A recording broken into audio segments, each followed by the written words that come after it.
The movie opens with a bold and pioneering venture into space, marking humanity's first ever manned mission to Mars.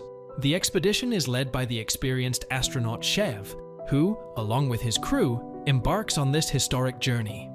Initially, the mission unfolds smoothly, with the crew navigating through space with precision and confidence. However, as they draw closer to Mars, they face unforeseen and dangerous challenges. The spacecraft's descent into the Martian atmosphere is met with unexpected dangers. A meteor shower, sudden and intense, bombards the landing module, causing significant damage and leading to a risky encounter with a massive sandstorm on Mars. This critical situation is closely monitored by Central Flight Control on Earth, under the vigilant leadership of Kovalev.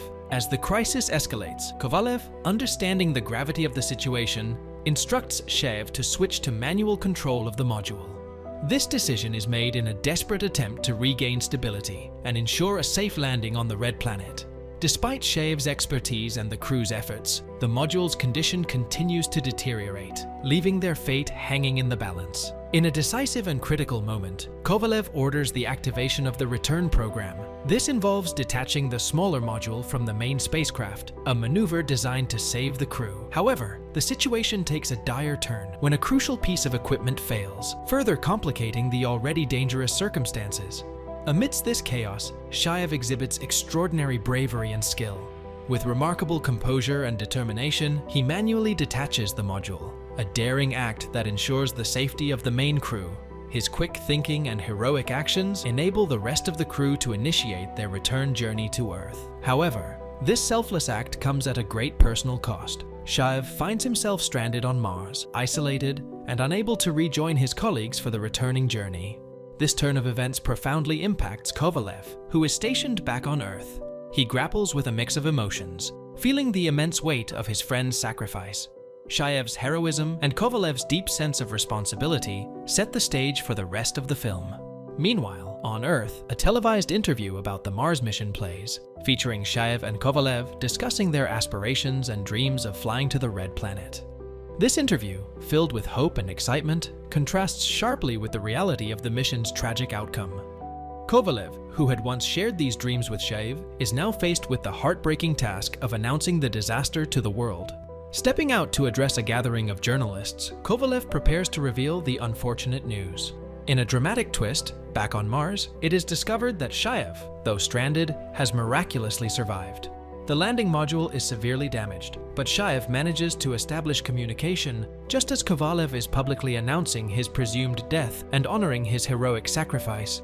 Overwhelmed with emotion and relief, Kovalev rushes to the communication screen, overjoyed to see his friend alive against all odds. He immediately starts working on potential rescue options and implores director Rogachev to hasten the next expedition to Mars, which could save Chapaev. The minister, however, is daunted by the potential costs and risks involved in such a rescue mission. Simultaneously, a well-known TV host reports on the Mars disaster to the president of the television corporation. The host suggests shifting focus to a lighter topic, instead of dwelling on the seemingly hopeless situation of the man stranded on Mars. Contrary to this suggestion, the corporation president sees an opportunity and proposes creating a sensational live broadcast show featuring the stranded astronaut. He contacts Kovalev with this proposal, envisioning a broadcast directly from Mars. Kovalev is initially outraged at the idea, perceiving it as exploitation of a dire situation. However, the corporation president explains that the funds raised from this show would be dedicated to the rescue of astronaut Chapaev, highlighting the potential to rally global support and demonstrate humanity's commitment to not abandoning one of their own. The narrative takes an emotional turn as Kovalev retreats to his office. Surrounded by photographs of his military comrades, he reminisces about his long-standing friendship with Chapaev, dating back to their childhood and time together in the army. Gazing at Chapaev's photo, Kovalev solemnly declares the start of preparations for a daring rescue mission.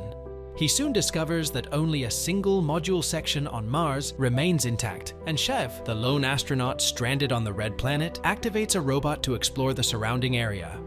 Kovalev faces a daunting challenge. The module's power, initially designed to last for 30 months, will only last for 13. A rescue expedition can only be launched in 190 days. Kovalev learns of similar developments in China and America, and he realizes that collaboration with these countries could expedite the rescue within 13 months. However, this hinges on Chapaev's ability to survive on extremely limited resources. Anna, the center's psychologist, is ready to provide Chapaev with all the necessary psychological support during the long and isolating year ahead. Meanwhile, on Mars, Chapaev's robot detects some unidentifiable movements outside. As Anna contacts Chapaev to assess his psychological state, he assures her that he is fine. At Central Flight Control, television crews begin their activities despite Kovalev's protests. The television corporation president dismisses his objections, emphasizing that the broadcast will aid the rescue mission. The TV show, hosted by Gisha, introduces the world to Chapaev, the man at the edge of the universe. Initially advised to follow Gisha's lead, Chapaev instead captivates the audience by sharing his experiences and knowledge about Mars with humor and charisma, quickly winning the love of people. However, the loneliness on an alien planet takes its toll on Chapaev. He contacts Earth after hearing strange sounds, but communication specialist Peter detects nothing unusual. On Earth, the TV host again urges the television corporation president to halt the filming. In response, the president reveals the show's true nature, a live observation of a man facing life and death. Chapaev's broadcasts about the universe rapidly gain popularity, and his simple, clear answers to children's questions earn him immense love. However, Anna's fiancé, Piotr, grows jealous of the time she spends communicating with Chapaev, a sentiment noticed by the TV host. As the show's downside becomes evident, the live broadcasts consume excessive energy, threatening Chapaev's survival. Despite Anna's outrage, Kovalev announces an increase in broadcasts to raise funds for the rescue mission faster.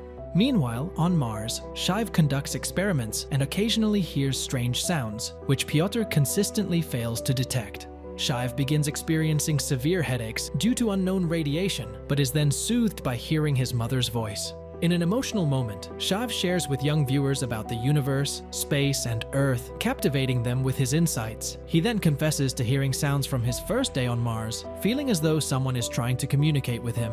This revelation alarms the Flight Control Center, leading them to suspect Chapaev is hallucinating. In a private conversation with Anna, Chapaev expresses his belief that the sounds reflect his inner thoughts, suggesting that there is no time, space, or even Mars, and that reality is a creation of human perception. He feels responsible for everything happening on Mars, just as people are responsible for events on Earth. Chapaev is puzzled that no one else hears the sounds, which he describes as melodic. Anna concludes these are hallucinations, but Chapaev's revelations hint at a deeper, more philosophical understanding of his extraordinary situation. The narrative intensifies as Chapaev begins to feel increasingly detached from Earth. In a live broadcast, he suddenly confesses his sense of being lost, a moment that catches the TV host off guard. The host tries to reassure Chapaev by reminding him that people on Earth eagerly await his return. However, Chapaev abruptly stops speaking. In a conversation with Anna, the Flight Control Center's psychologist, he attempts to articulate his encounter with something abnormal on Mars. His words and actions lead the flight control team to question his sanity, and in turn, Chapaev begins to feel disconnected from Earth, viewing it as increasingly distant and alien. During this time, Piotr, the communications specialist, also detects strange signals from Mars, but his concerns are overshadowed by personal issues. Anna, troubled by Chapaev's erratic behavior and Piotr's jealousy and suspicions, fails to pay attention to Piotr's findings. The situation escalates when Chapaev fails to make contact for the next scheduled broadcast. Anna attempts to reach him, but to no avail. Surprisingly, the president of the television corporation sees an opportunity in this lapse. He contacts the minister, Rogachev, suggesting they use Chapaev's popularity to support Rogachev's presidential campaign. On Mars, Chapaev's search robot makes a startling discovery, an unknown, shapeless creature unlike anything previously seen. Back on Earth, Rogachev instructs Piotr to re-establish communication with Mars, hinting at a lucrative business proposal for Chapaev. The astronaut reappears on air with a bizarre message about life on Mars, showcasing a toy Martian. He then agrees to star in a new show titled Chapaev Knows, where he offers advice on various aspects of human life, becoming a global sensation. Anna senses that something is amiss and confronts Piotr, demanding to know the truth. Piotr admits that there have indeed been unusual sounds detected on Mars, but communication with Chapaev has become impossible due to blocked channels. Meanwhile, Chapaev continues his exploration of Mars with the robot. On Earth, Kovalev meets with the minister to discuss the launch of the rescue mission, as the required funds have been raised. However, in a shocking turn of events, the minister declares that rescuing Chapaev is impossible. The funds raised from the show have mysteriously vanished, and the program is abruptly shut down, leading to Kovalev's dismissal. Back on Mars, Chapaev continues to suffer from headaches caused by the mysterious sounds emitted by the unknown entity. Simultaneously, Kovalev seeks help from the president of the television corporation. The president asks him to wait until the next day. In the subsequent broadcast, Chapaev urges people to vote for Rogachev, who is now running for president. At the peak of the broadcast, a special forces group storms the television center, interrupting the show. It's revealed that the presidential campaign broadcasts were not from Mars, but were staged in a duplicate module located in a television studio. The story reaches its climax in a mix of despair and revelation. Kovalev, overwhelmed with hopelessness, believes he has lost all chances of saving his friend Chev, who is stranded on Mars. Amidst this turmoil, Rogachev, the minister implicated in the scandal, is arrested. In a desperate attempt to reach out to Chapaev one last time, Kovalev breaks into the flight control center, only to find the news reporting Chapaev's death. A chaotic confrontation ensues between Kovalev and the special forces, punctuated by the sound of a gunshot. Meanwhile, the president of the television corporation, trapped in his own contemplations, ponders the possibility that Chapaev never truly existed. Contrary to this belief, Chapaev is very much real. Kovalev, now wounded, manages to reach the employees of the Flight Control Center. He establishes contact with Chapaev on Mars and delivers a heartfelt apology. He mentions how the higher-ups, driven by money and power, have failed him. Kovalev reveals the government's decision to publicize that there was no Mars module, no landing, and that Chapaev died months ago on Earth. The entire situation was reported as a fabrication for the television show, a heartbreaking revelation for both Chapaev and Kovalev. As Kovalev implores Chapaev to give a sign to the world, their connection tragically cuts off. In an unexpected turn of events, an emergency news broadcast airs. American satellites have recorded an explosion on Mars's surface. Experts confirm that the explosion was from the module of the International Martian Expedition, providing undeniable evidence that astronaut Chapaev was indeed on Mars. Following the module's explosion, Chapaev ventures into the deserts of Mars, where he reflects on his conversations with the mysterious Martian entity. Chapaev shares profound insights about human existence and the nature of the universe. The movie concludes with this powerful scene, leaving a lasting impression of the profound impact of individual and collective consciousness on the fabric of reality. And with that, the movie ends. I hope you enjoyed our video. Watch the next recaps on the screen and don't forget to subscribe for amazing videos. See you in the next one.